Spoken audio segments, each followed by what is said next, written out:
Hello viewers, আজকে আমি তোমাদের জন্যে টোপা কুলের চাটনির রেসিপি নিয়ে এসেছি। ছোটোবেলা থেকেই শুনে এসেছি যে সরস্বতী পুজো না হলে কুল খাওয়া যাবে না, তো সেই সরস্বতী পুজোও হয়ে গেছে। এখন তো বাজারে কুলে ভর্তি, নানান রকম কুল রয়েছে। তার মধ্যে টোপা কুল দিয়ে চাটনিটা করলে কিন্তু খুব ভালো খেতে হয়। কুলের আচারও আমরা খাই, তো কুলের চাটনি আমি যেভাবে করি সেভাবে তোমাদের সামনে নিয়ে এসেছি। এইভাবে একবার করে খেয়ে দেখো, খুব ভালো লাগে। তাহলে চলো শুরু করি। প্রথমেই আমাদের একটা মশলা তৈরি করে নিতে হবে। তার জন্য আমি কড়াইটা বসিয়ে একটু গরম করে তার মধ্যে আমি 5 ফোড়ন দিয়ে দিলাম আর একটা শুকনো লঙ্কা দিলাম। যেহেতু আমি অল্প টক চাটনিটা করছি, সেই জন্য আমি অল্প 1 চামচ মতো আমি 5 ফোড়ন দিয়েছি। এইবার শুকনো খোলায় এই 5 ফোড়ন আর শুকনো লঙ্কাটা একটু ভেজে নেব। তবে বেশি কিন্তু কড়া করে ভাজলে হবে না, কারণ এতে 5 ফোড়নে মেথি থাকে, তাহলে কিন্তু তেতো হয়ে যাবে। একটু যেই গন্ধ বেরোতে শুরু করবে অমনি বুঝবে তোমাদের ভাজাটা হয়ে গেছে, আর বেশ সুন্দর গন্ধ বেরোবে। তখন যেই ভাজাটা হয়ে যাবে এইটাকে কড়াই থেকে নামিয়ে নিয়ে আমি হামানদিস্তায় একটুখানি গুঁড়ো করে রেখে দেবো। আবার কড়াইটা বসিয়েছি পরিষ্কার করে, তার মধ্যে আমি ছোট্ট এক চামচ সর্ষের তেল দিয়ে দিলাম। সর্ষের তেলটা গরম হলে পুরো কড়াইতে আগে মাখিয়ে নিচ্ছি সুন্দরভাবে। মাখিয়ে নেওয়ার পরে এবার তার মধ্যে আমি সর্ষে ফোড়ন আমি দিয়ে দিলাম। আমি 1 চামচ মতো সর্ষে দিয়েছি। বেশ সর্ষেগুলো বেশ ফাটবে, তখন বুঝবে ফোড়নটা হয়ে গেছে।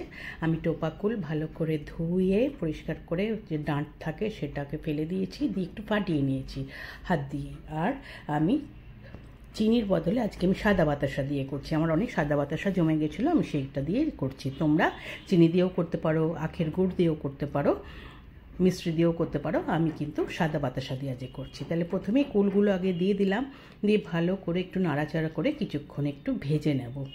ভেজে নেওয়া হয়ে গেলে এইবার তার মধ্যে আমি জল দিয়ে দিলাম। প্রথমে ছোটো বাটির 1 বাটি জল দিলাম, দিয়ে মিলিয়ে নিচ্ছি।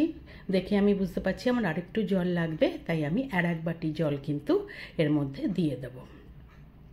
দেখো আমি আর 1 বাটি জল কিন্তু এবার দিয়ে দিলাম। দিয়ে এইবার আমি এই কুলটাকে এই জলের মধ্যে সেদ্ধ করতে হবে। তো কিছুক্ষণ আমি এইটাকে ঢাকা দিয়ে গ্যাসটা সিম করে আমি 5 থেকে 6 মিনিট কুলটা সেদ্ধ করব। 5 মিনিট পরে আমি ঢাকা খুলেছি, আমার সমস্ত কুলগুলো ফেটে গেছে, সেদ্ধ হয়ে গেছে সুন্দর। এবার আমি ওপর থেকে 1/2 চামচ মতো নুন দিলাম আগে। নুন দেওয়ার পরে এবার আমি 1/2 চামচের থেকে কম সামান্য একটু 1 পিঞ্চ আমি একটু হলুদ দিয়ে দিলাম। একদম সাদা রং ভালো লাগে না, তো তাই একটু কালার আনার জন্য আমি সামান্য একটু হলুদ দিলাম।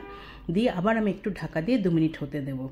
2 মিনিট পরে খুলেছি, আমার কিন্তু সুন্দরভাবে কুলগুলো সেদ্ধ হয়ে গেছে। এইবার আমি কিন্তু যে বাতাসাগুলো রেখেছিলাম, আমি 1/2 বাটি মতো বাতাসা রেখেছি, সেইগুলো আমি দিয়ে দিলাম। তোমরা কিন্তু 1/4 কাপ মতো যদি চিনি দাও, 1/4 কাপ মতো চিনি এটাতে লাগবে, বা যে যেরকম মিষ্টি খাও সেভাবে দেবে। মিষ্টিটা ঝালটা কিন্তু যে যার নিজের ইচ্ছা মতো সবসময় রান্না ইউজ করবে। তো আমি পুরো দেখো বাতাসাগুলো মিলিয়ে দিলাম। মিলিয়ে দিয়ে এবার ঢাকা দিয়ে গ্যাসটা একদম সিম করে আমি 3-4 মিনিট হতে দেবো। এর মধ্যে বাতাসাগুলো সুন্দর গলে গেছে। আমার কিন্তু চাটনিটা দেখো সুন্দর বেশ হয়ে এসছে, টকবক করে ফুটেছে।